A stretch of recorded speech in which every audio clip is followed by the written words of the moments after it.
Ndugu wananchi, kwa masikitiko makubwa natangaza kifo cha Mheshimiwa David Cleopa Msuya, makamu wa kwanza wa rais na waziri mkuu mstaafu wa Jamhuri ya Muungano wa Tanzania, kilichotokea leo tarehe 7 saa 3 asubuhi katika hospitali ya Mzena jijini Dar es Salaam alipokuwa akipatiwa matibabu ya ugonjwa wa moyo.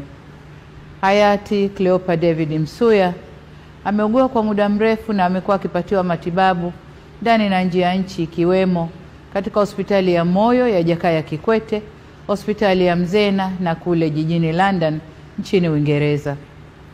Natoa pole kwa familia, ndugu, jamaa, marafiki na Watanzania wote kwa msiba huo mkubwa kwa taifa.